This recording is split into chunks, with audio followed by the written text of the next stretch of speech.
17 sa ating pong mga Biblia, Luke chapter number 17. So pag-uusapan natin ngayon kung umaga is all about Thanksgiving.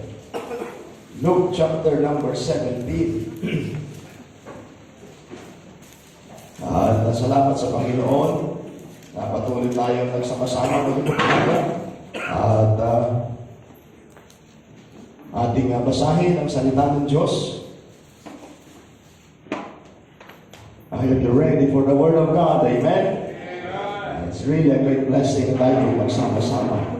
Luke chapter number 17, let's begin reading from verse number 11. Luke chapter number 17, begin reading from verse number 11. Are you there? Amen? Alright, share po yung Bible nyo sa mga walang Bible. At sa mga walang Bible, pagsumikapan niyo, magkaroon kayo ng Bible sa susunod na taon. The Bible says, "And it came to pass, as he went to Jerusalem, that he passed through the midst of Samaria and Galilee. And as he entered into a certain village, there met him 10 men that were lepers, which stood afar off. And they lifted up their voices and said, Jesus, Master, have mercy on us. And when he saw them, he said unto them, Go shew yourselves unto the priest. And it came to pass that as they went, they were cleansed. Amen. And one of them, when he saw that he was healed, turned back, and with a loud voice glorified God, and fell down on his face at his feet, giving him thanks, and he was a Samaritan. And Jesus answering said, Were there not 10 cleansed, but where are the 9? There are not found that return to give glory to God, save this stranger. And he said unto him, Arise, go thy way, thy faith hath made thee whole. And when he was demanded for the Pharisees when the kingdom of God should come, he answered them and said, The kingdom of God cometh not with observation, neither shall they say, Lo, here, or Lo, there, for behold, the kingdom of God is within you. And he said unto the disciples, The days will come when ye desire to see one of the days of the Son of Man, and ye shall not see it. Tayo sa daling manalangin, dakila namin Diyos na makapangyarihan po sa lahat. Kami po ay nagpapasalamat sa panibagong araw, umaga na binigay niyo po sa amin. Salamat sa kabutihan po ninyo, salamat sa pagkakataong ibinigay niyo po sa amin, at salamat sa presensya ng inyo po mga anak na narito ngayong po umaga. Salamat din po sa mga bisita at pagpalain niyo rin po, Panginoon, na makasama namin through our virtual service. Bigyan kami ng magandang connection so that matatanggap pa rin nila kahit malayo sila, matatanggap nila ang inyong pong mga salita. Bigyan niyo po kami ng babaang loob at kami po ay mahamon mula sa inyong pong mga salita. Gamitin niyo po ngayong umaga, I can do nothing without you, so please help me. Salamat po, Panginoon. Ito po aming dalangin sa pangalan ng Panginoong Jesus. Amen. Amen. Thank you so much. Good morning. Let's be seated in the presence of our God. Hindi niyo naririnig ngayon sumisigaw yung mga Baptist boys, pero ngayon, ando doon po sila. Kaya miss niyo yung mga Baptist boys. Amen. At ando doon yung mga Baptist boys natin. Na sila po ay nag-i-enjoy, baka tumatanggap na sila ng regalo kung ba kumakain na. Anyway, so mga kapatid, ngayon po umaga, as I said, ngayon po yung araw ng ating Thanksgiving Sunday. And alam niyo po, isang linggo na lamang at tapos na ang 2023. Napakabilis, ano po? Amen? Napakabilis, ano? Kaya alam niyo po ba na dapat nating malaman, mga kapatid, na kayo po ay pinagpala ng Diyos. Let me say this again. Dapat niyo pong malaman na kayo po ay pinagpala ng Diyos. Amen? By the way, niyo po, ang blessing ng Panginoon ay hindi lamang form ng cash or in kind or whatever na sinasabi nating blessing para sa atin bilang isang tao. Pero alam niyo po, napakaraming papapala ang Panginoon sa atin. Amen? Maaaring iba po sa inyo, tumanggap kayo ng 50,000. Yung iba siguro ay 100,000. And some of you even millions ay tumanggap. Sa buong taong ito, even millions ang inyong tinanggap galing sa Panginoon. Pero iba naman, Pastor, wala naman akong tinanggap na cash or whatever. Saan yung kapapala ng Panginoon? Maaari sabihin po ninyo. Pero guys, itong sabihin sa inyo, the fact na kayo po ay buhay, malakas, at nakakakinig ng salita ng Diyos, you are blessed by God. Amen? Salamat, hindi pinasagasaan ng pison. Amen. Alam niyo po, sabi ko nga sa inyo, ma-appreciate po ninyo ang mga kapapala ng bakit pag pumunta kayo ng hospital. Habang ikaw ngayon ay maayos ang iyong paghinga na doon ay naroon ang napakaraming mga tao na nag-aagaw buhay. At yung iba naman po ay binuburol. O binalita kahapon yung uncle ko po na kuya ng tatay ko ay sumakabilang buhay na yun. Pero salamat po, alam ko, ako personally ay ilang beses nag-share po sa kanya. At alam ko siya ay nasa piling na ng Panginoon. Maraming beses, binalik-balikan ko siya. And only this year ay pinuntahan ko po siya at nireview kanyang salvation. At salamat sa Panginoon. Ano po? Kaya yan ang pinakamagandang bagay na maibahagi natin dumating man sa panahon na sila'y kunin ng Panginoon ay walang no guilt feelings sapagkat alam natin na nagbahagi tayo ng salita ng Diyos. Amen? Kaya nang makita natin, sabi ko ba sa inyo, sometimes hindi na-appreciate na bawat isa. Di ba? Yung awitin, salamat sa Panginoon, sabi nung awitin na pagpapasalamat, ay meron tayong pagkain sa ating pagkainan. In fact, tayo na lang po yung tumatanggi sa pagkain. Bakit? Bumibigan na po tayo. At kailangan minsan magbawas tayo ng timbang. Amen? At minsan mahirap na itaas yung kamay. Alam niyo kung bakit? Mabigat na tayo. Bakit? Dahil sa dami ng pagpapala ng Panginoon. And yet, sometimes, ay hindi pa rin na-appreciate ng napakaraming mga tao. Oh, Pastor, butas-butas yung dingding namin. Ang tawag doon ay air kunwari. Amen? Bakit napasok yung hangin? Air kunwari, air continuous. Kaya alam niyo, napakahalaga na ma-appreciate natin yung pagpapala ng Panginoon sa buhay natin. At yan yung napakahalagang bagay na makita natin bilang isang mananampalataya. Kaya sabi ko nga po sa inyo, tingnan natin ang pagpapala ng Panginoon dito po sa ating pong talatang binasa na napakaganda na matutunan natin bilang mga anak ng Diyos. Amen? Kaya sabi ko nga sa inyo, habang napakaraming mga taong nagre-reklamo, dapat tayo mga Kristiyano ay patuloy nating ma-appreciate yung kabutihan at biyaya ng Panginoon sa buhay natin. No, sa magpapasalamat at yung bagay lamang po, ang gusto ko kung makita natin dito at tapos na po tayo. Amen? Gusto kong tapusin, sabi ko 11:15, pero nadagdagan pa ng testimony. Kanina kasi matagal-tagal pa, ayaw ko nilang tumayo. But anyways, I hope kayo na may pinagpala sa mga testimonies. Amen? Kaya po, mahalagang bagay na makita natin na hope siguro mga 11:30. Matatapos ko to.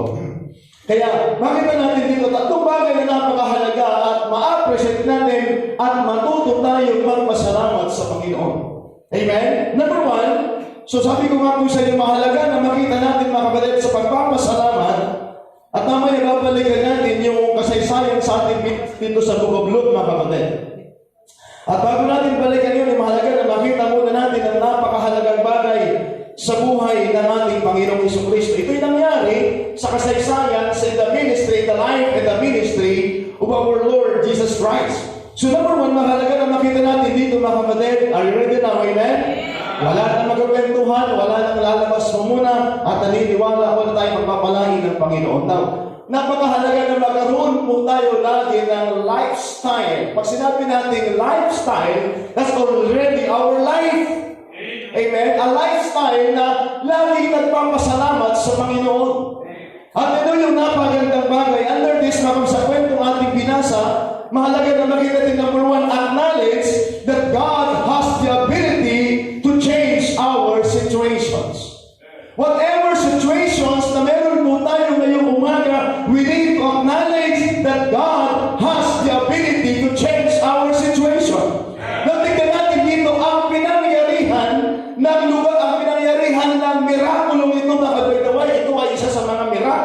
na nangyari na ginawa ng ating Panginoong Jesucristo. Ang pinangyarihan po na pangyayari ito mga kapatid ay napakahalaga. Tignan natin yung lugar. Now, ito po yung border ng Samaria at ng Galilea. So, hindi na ito lugar ng mga Hudyo, mga kapatid. Amen? Lugar na po ito ng Samaria. Pero nakita po ninyo, mga kapatid, ipinakita ng ating Panginoon dito na hindi lamang sa mga Hudyo pwede gumawa ang mirakulo ang Diyos, but this time, sa lugar ng mga Gentiles. Kaya makikita natin dito, mga kapatid, that ang kapangyarihan ng Panginoon ay walang boundaries. Amen? Walang boundaries. Sometimes, tinitignan natin siguro yung pagpapala ng Panginoon ay doon lamang sa lugar ng mga mayayaman. Siguro yung pagpapala ng Panginoon doon lamang sa syudad. Pero dapat natin malaman, ang Diyos ay pwede gumawa ng mirakulo sa kabundukan, sa karagatan, sa syudad, at sa ibang lugar ay pwede gumawa ang Panginoon ng mirakulo. Kaya napakahalaga ng kapatid sa buhay natin bilang isang Kristiyano, we need to acknowledge God na siya lamang ang pwedeng makapagbago ng ating sitwasyon. O mga kapatid, anumang kalagayan mo ngayon ay pwedeng baguhin ng Diyos. Pwedeng baguhin ng Diyos ang ating kalagayan. Kaya ngayon, sabi, Pastor, nag-iingarap ako. Pastor, ako yung makasalanan. Nais kong sabihin sa inyo, pwedeng baguhin ng Panginoon ang ating condition. Kaya we need to acknowledge God that He is the one. He has the ability na pwedeng baguhin yung sitwasyon natin. Hindi ba mga kapatid, balikan natin yung kasaysayan ng mga tao ito. Ano ang kanilang sitwasyon, mga kapatid? Sila po ay mga lepers. Na pag sinabi natin mga lepers, sila po ay mga kitungin. Alam niyo po sa customs and traditions in Bible lands, once na ikaw ay kitungin, ikaw po ay outcast ng city.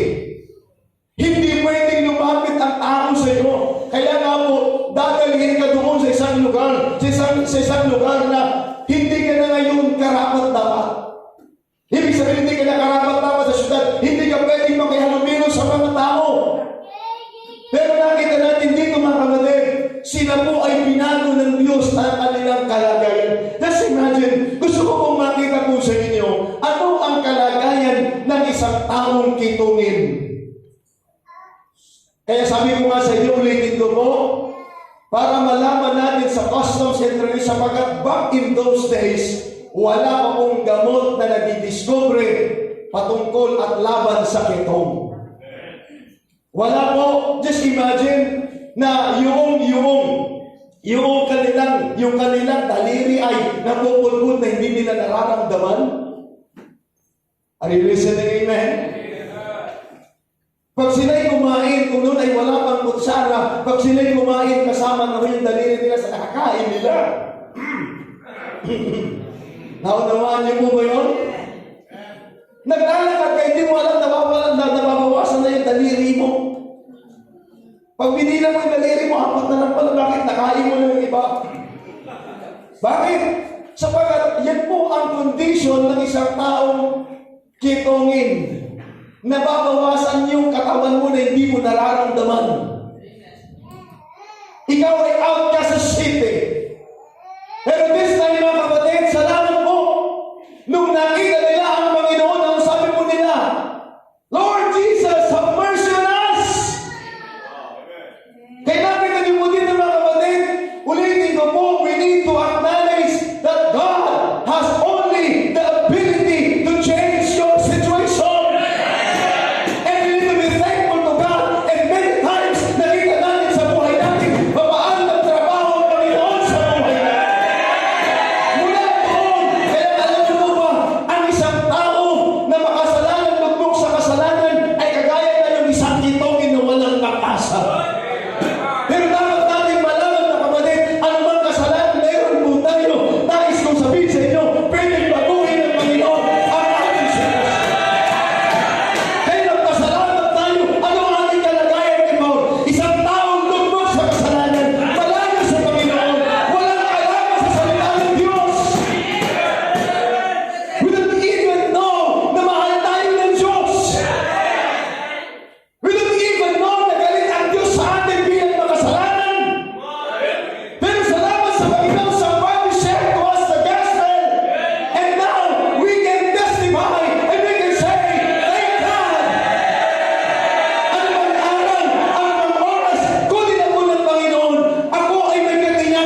langit.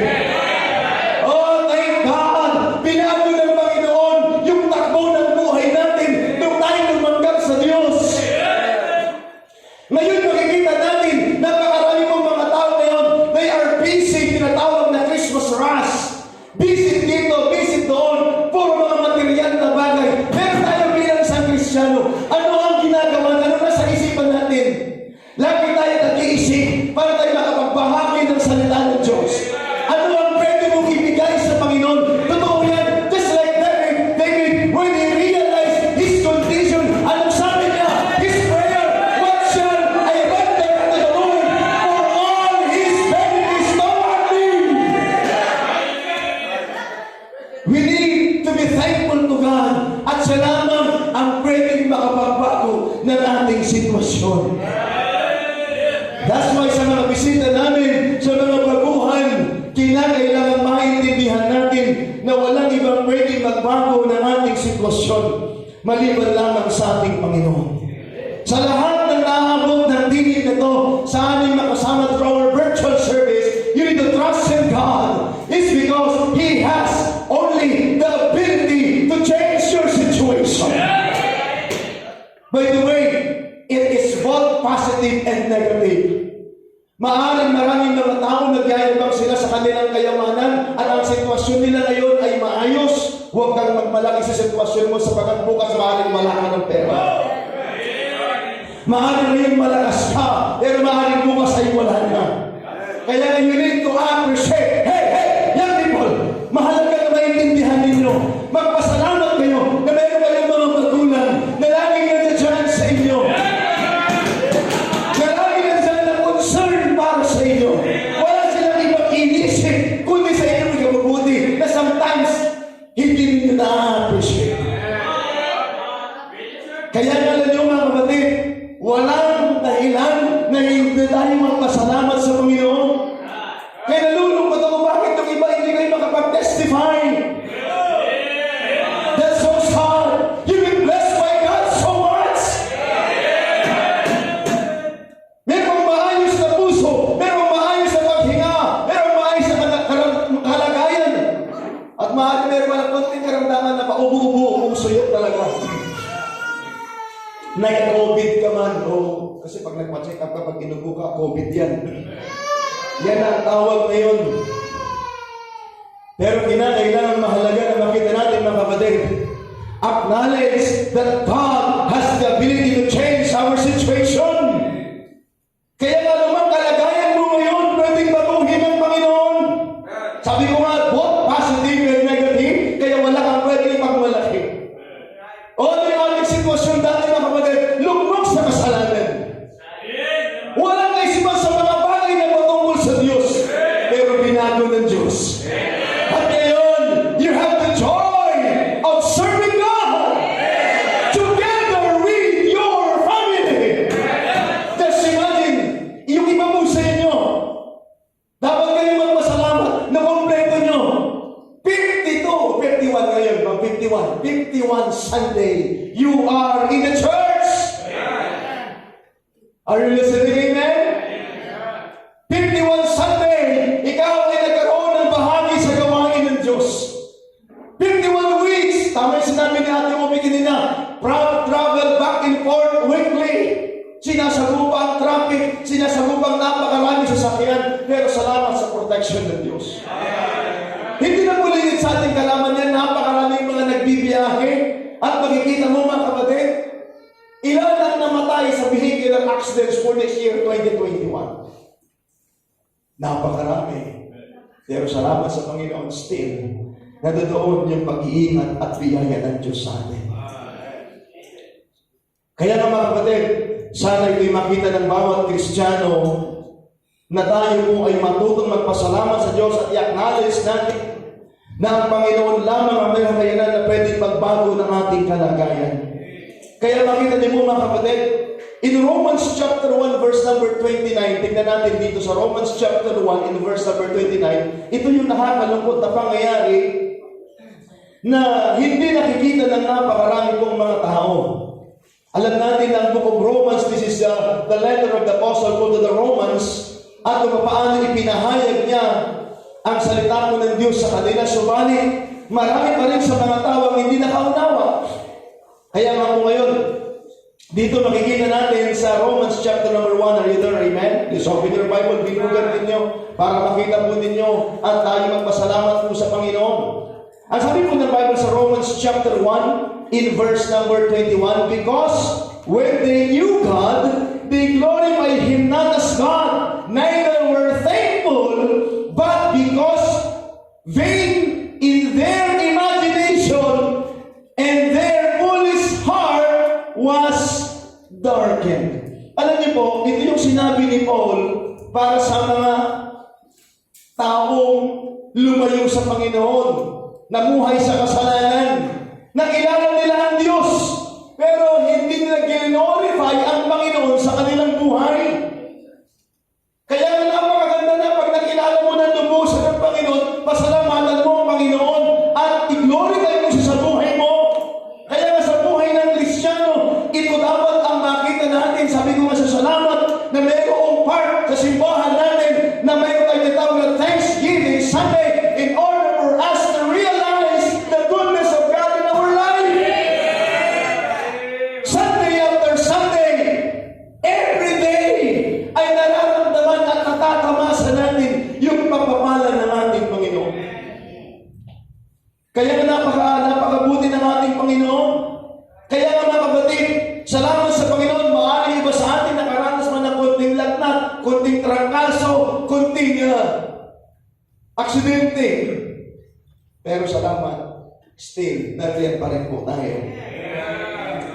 Kaya nga mga kapatid, nawa ay patuloy nating makita yung kahalagahan.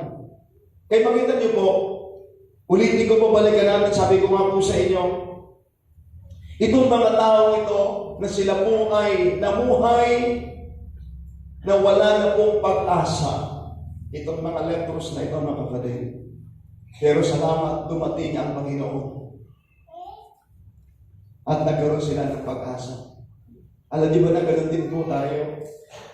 May kumatok sa tahanan natin. May nagpahagi sa atin ang salita ng Diyos. O mayroong nagpaalala sa isipan mo na kinakailangan mo, you need to be in the church. Pinalalahanan ka na masyado ka ng malayo. Alam niyo, hindi napapansin minsan the more na nagkakaroon tayo ng mga material na sinasabi ng pagpapala, the more naman na lumalayo tayo sa Panginoon. The more na mga kapatid, hindi natin na-realize yung mga pagpapala ng Panginoon na dapat nga, lalo kang lumapit, pero yung iba, lalo lumalayo at nagpapakalayo. Kaya nga mga kapatid, sa buhay natin bilang isang Kristiyano, ang buhay na mayroong pagpapasalamat sa Diyos ay ating i-acknowledge ng Diyos ang mayroong kayanan na baguhin ang ating sitwasyon. Ang sitwasyon naman ngayon ay maayos. At napakaraming inisip ng ibang mga tao, maayos ang sitwasyon nila sapagkat they have all the material things. Pero baka isang araw baguhin ng Panginoon yan.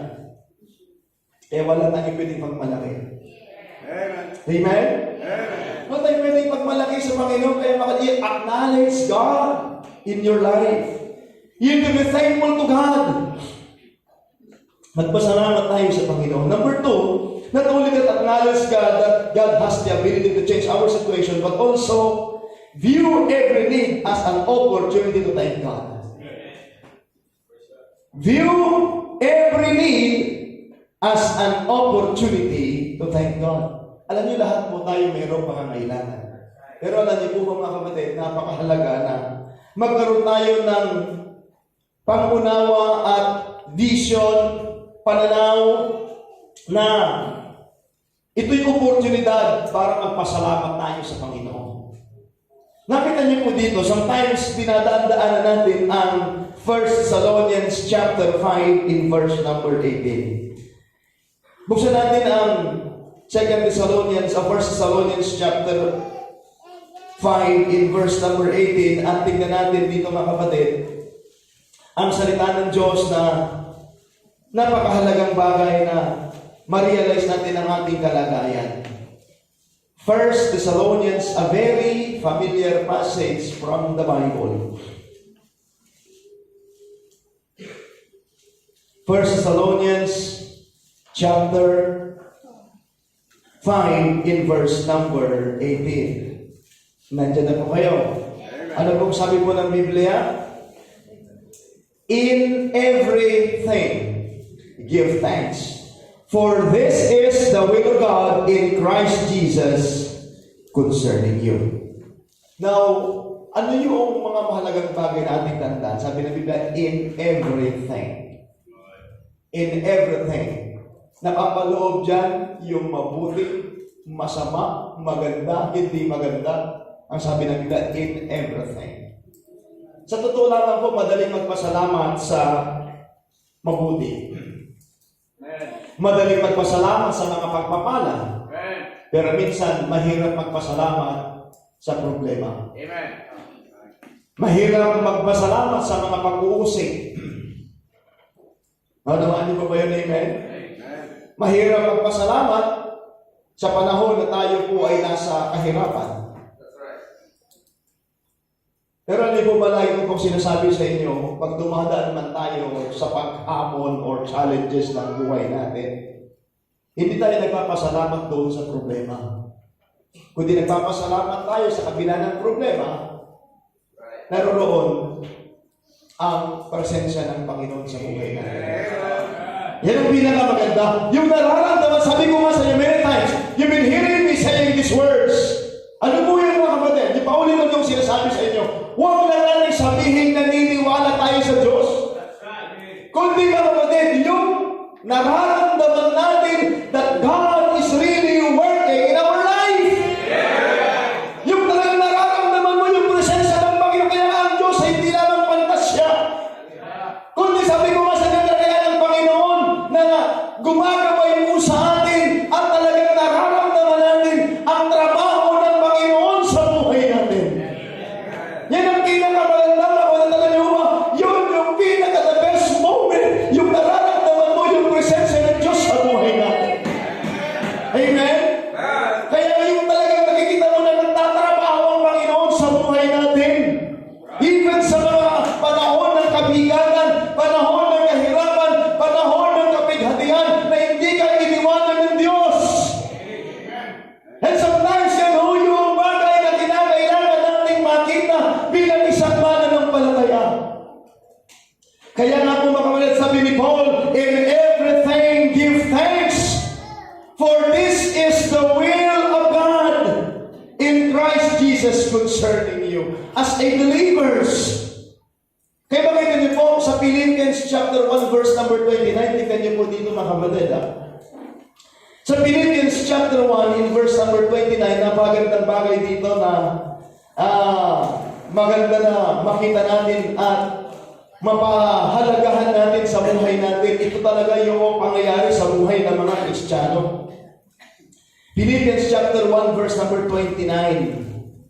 Ang sabi po ng Bible po ay ganito, for unto you it is given in the behalf of Christ not only to believe on Him but also to suffer for His sake.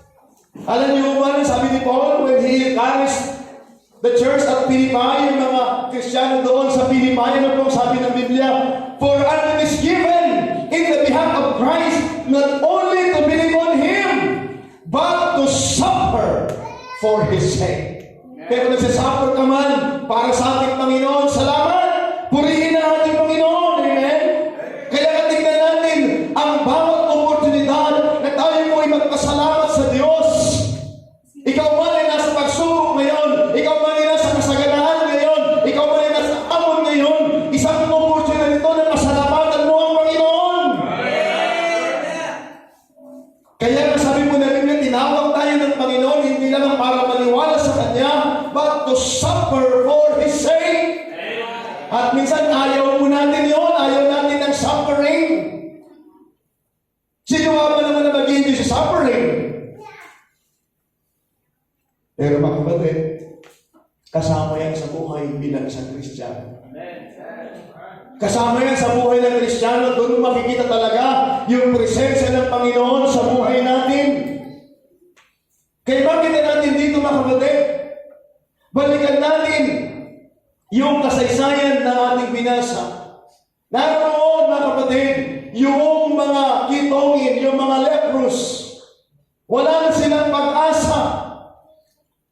nagpasalamat po sa Panginoon, binigyan sila ng pag-asa. Kaya nga po napaganda na pagkataon niyon na sila po ay matuto na magpasalamat sa Panginoon. At tanong ko po ngayong umaga, when was the last time na nagpasalamat ka sa Panginoon? Ay nakakalungkot, mas marami po tayong reklamo. Kaya lagi ko nga pong sinasabi sa inyo, dagdagan ninyo yung pagpapasalamat at bawasan ng pagrireklamo. Sa ating mga tahanan, makakarinig tayo na puro reklamo dito, reklamo doon, reklamo dito, reklamo doon. At hindi natin na-appreciate ang mga pagpapala ng Diyos. O kinakailangan matutunan natin mga kapatid, na patuloy tayo magpasalamat sa ating Panginoon. Kaya sabi ng Biblia, ipagpasalamat ninyo sa pangalan ng ating Panginoong Jesucristo ang lahat ng pangyayari sapagkat iyon ang ibig ng Panginoon sa buhay natin. Yan ang nais ng Diyos.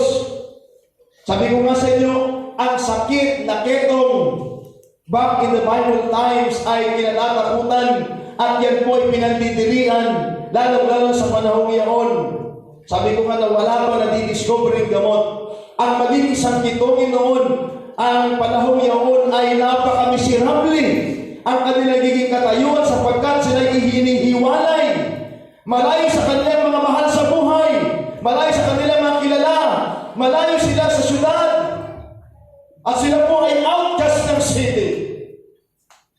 Kaya naman, sila'y buhay pa, pero parang sila'y patay na. Pero alam niyo po ba, ginamit ng pagkakataon ng Diyos yung kanilang magiging kitongin upang sila'y matutong magpasalamat sa Diyos nung sila'y pinagalit ng Diyos. Are you listening? Amen?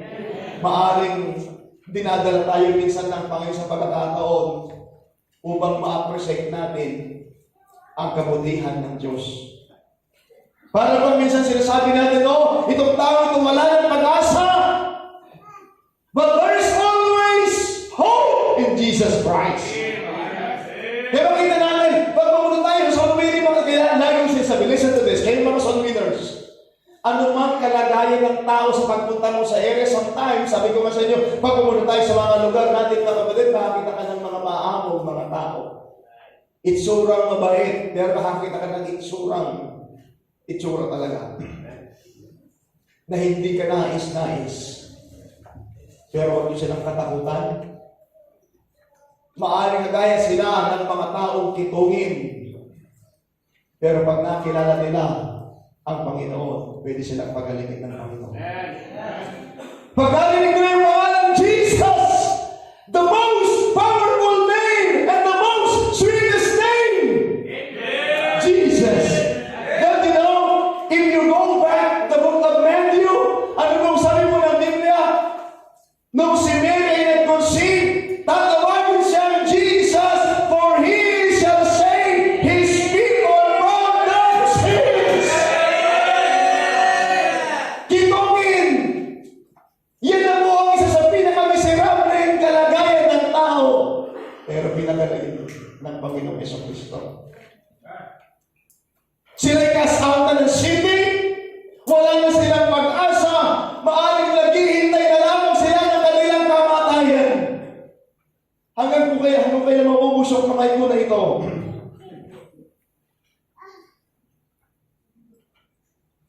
Salamat sa Panginoon na ngayon na-invento nila, marami na po. Alam niyo, mayroon pong worker po sa church na dinala namin sa Leprosario. Pero ngayon, nakita ko, magaling na po. Kaya salamat sa mga naka-invento ng gamot. Pero sabi ko doon pa man, ang Panginoon ay nagpapagaling. Amen. Amen. Kaya meron bang mas miserable sa isang kalagayan ng isang kitongin? Siguro sa panahon natin ngayon ay cancer. Naalala ko tuloy yung kwento. Nagkwentuhan po sila. Sabi niya, anong zodiac sign mo? Ano yung zodiac sign? Hindi ko alam yun. Sabi sa inyo, alam niyo. O, hindi tayo sanay dyan. Nabasa ko lang. Sa akin, sabi niya, cancer. Akala niya siguro, sakit yung zodiac sign. Kasi cancer. Kasi pamilya ng cancer. Ganun ba? Grabe naman. Cancer ka pala. Ay, buti sa akin, almuranas lang.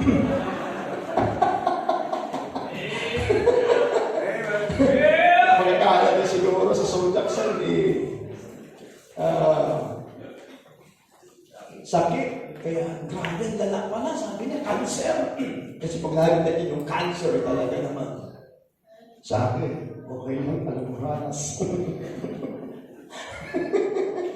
Kaya nga, mga kapatid, napakahalaga na ma-recognize natin at matuto tayo na magpasalamat sa Panginoon sa buhay natin bilang isang Kristiyano. Amen? Acknowledge that God has the ability to change our situation and view every need as an opportunity to thank God. Ano bang pangangailangan meron po tayo? Pagkakataon yan ay binibigay sa atin ng Panginoon para magpasalamat ka sa Panginoon. Kaya yung sinasabi, hinahamon ko ang bawat Kristiyano, dagdagan natin yung ating pagpapasalamat sa Panginoon. Dagdagan natin yung panahon ng ating pagpapasalamat. That's why, huwag niyong malilipasin ang pagkakataon ito na hindi kayo magpasalamat sa Panginoon.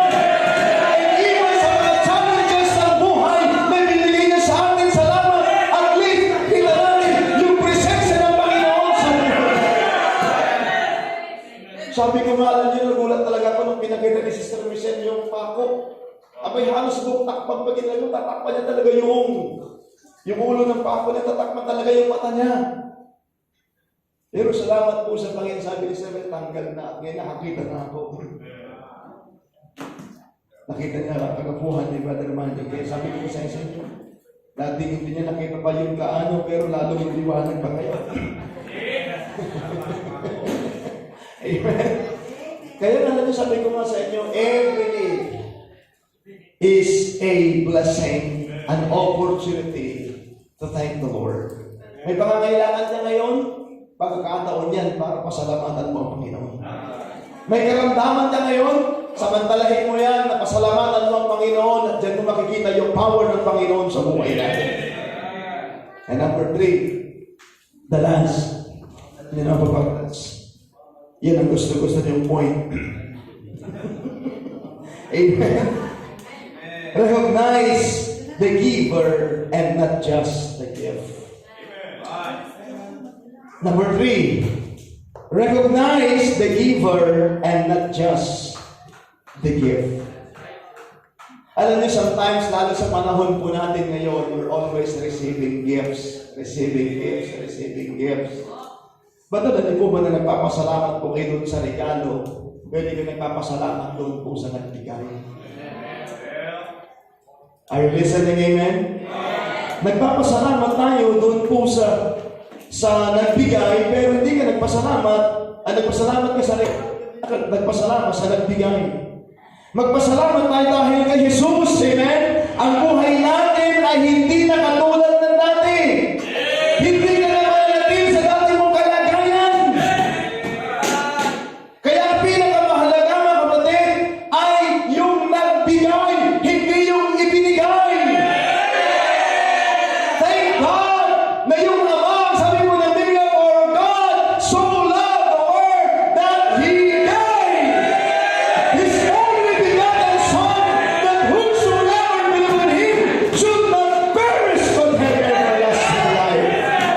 Sometimes we appreciate the gift and neglect the giver. Kaya mga kapatid, kinakailangan balik-balikan natin ito. Sabi ko nga, nakita mo yung green money, nakita mo yung yellow money, nakita mo yung violet money, nakita mo yung red money. Ba't nakalimutan mo magpasalamat doon po sa giver? Alam niyo, napaganda dito, mga kapatid. Nakita niyo po yung attitude po ng mga tao. Sa kwentong ito, 10 yung pinagaling ng Panginoon, pero isa lamang po yung bumalik na nagpasalamat. In-enjoy na nila yung pagbabago ng Diyos sa buhay nila. Nung nakita nila, hindi na nauubos yung kamay ko. Okay na ako! Pero kita niyo po, literally talaga in the Bible na nangyari yan, sa 10 pinagaling ng Panginoon, isa lamang yung nakaisip na bumalik. They appreciate the gifts. They appreciate the changed life. They appreciate what happened in themselves. Nakita nila yun, mga kapatid.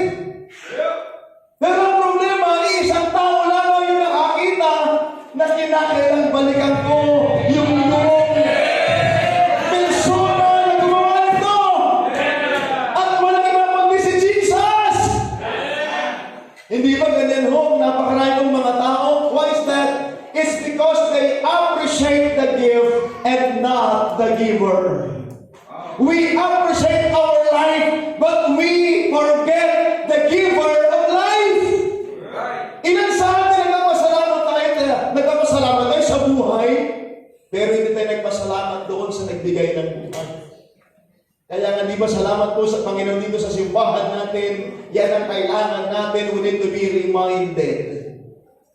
Kayo po mga kabataan, sometimes na-appreciate mo yung masarap na pagkain, pero hindi mo na-appreciate yung nagluto ng pagkain. Mamaya magkakainan na naman tayo. Ganyan tayo, puro tayo kain.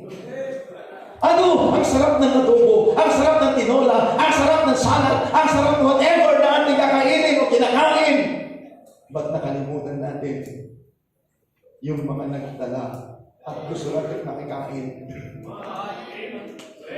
Amen.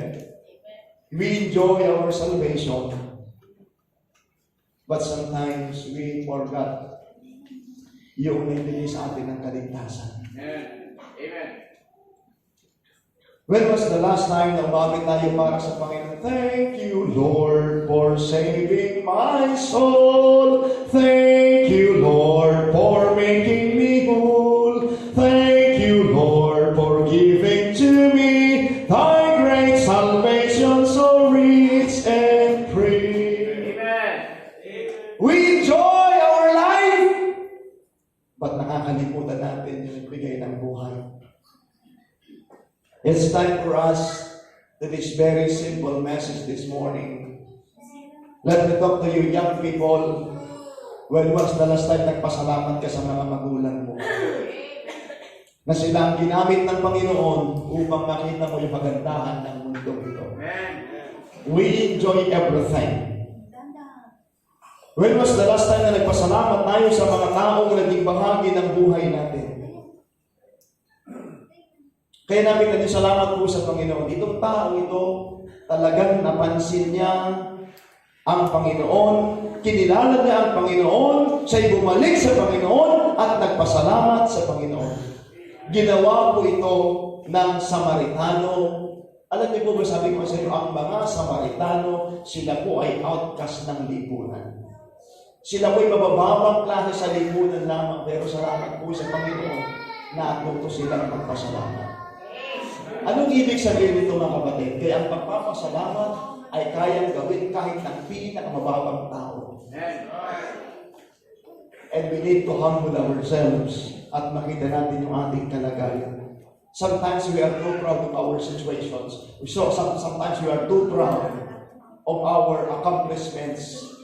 And we are never thanking the Lord sa mga bagay na ginawa niya po sa buhay natin. Kaya nga po, mga kapatid, kung nag-iisip ka ng regalo mo sa mga taong naging pagpapala sa buhay mo, thank God. But how about sa Panginoon? Can you say, just like David, nang sabi niya, what shall I render unto the Lord for all His benefits toward me? You have a lot of blessings. Marami tayong mga pagpapalang ibinigay ng Diyos sa buhay natin. Napakarami pong mga bagay na hindi natin lubos maisip na nakakaligtaan natin dapat gawin. Ulitin ko po, mahalaga ang regalo, but mas mahalaga yung nagregalo.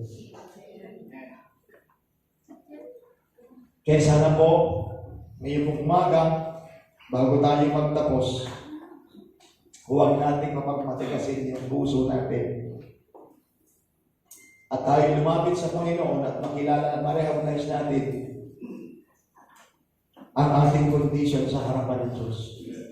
Kayong mga young people, sometimes, tumingin tapos na po ako, sometimes, matigas yung puso ninyo. Wala kang ibang inisip, kundi sarili mo lamang. May sarili kang mundo, mayaman ka.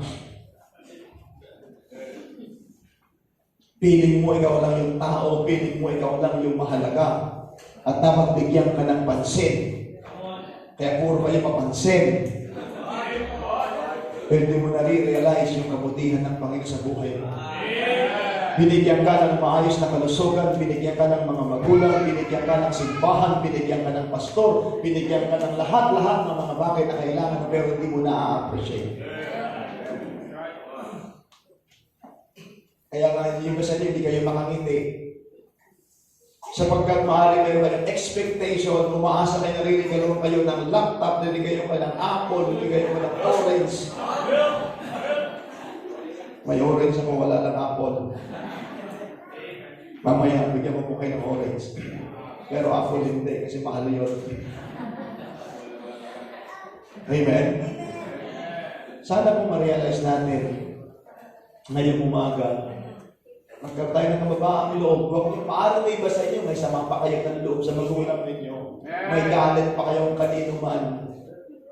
Sana naman tapusin nyo na ngayong araw na ito. I-appreciate nyo ang Panginoon sa buhay po ninyo. Kagaya ng tangke, tignan nyo po, literally, na-enjoy nila yung blessing. Na hindi na wala na yung ketok nila, tinignan nila siguro yung ito, okay na, buo na yung katawan ko. Pero itong iisa lamang yung bumalik at lumapit sa Panginoon at nagpasalamat. Diba? Kaya nga mayroong awitin, sampung may sakit, pinagaling ni Jesus, ang siyam ang umalis at ang isa ay bumalik, at siya ay lumuhod sa paanan ni Jesus at ang sabi, salamat po, Jesus. Normal na talagang, even in the Bible times, na-appreciate nila yung gift, pero hindi nila appreciate yung giver. When was the last time na nagpasalamat ka sa Panginoon? Sa mga taong naririyan at handang tumulong sa iyo. At most of all, Panginoon, nalaring na dyan na gumagabay sa iyo. Kaya kung hindi mo maayos yung espiritu mo sa Panginoon ngayong umaga, ayusin natin yung attitude sa Panginoon. Okay, learn something, amen? Walang malalim sa mensahe ngayong umaga. Appreciate the giver and not just the gift. You have a lot of gifts that you receive. At inalaw lahat ng Panginoon yan. Kaya pasalamatan mo ang Diyos. Tumayo po tayo, may umaga. I will not prolong this.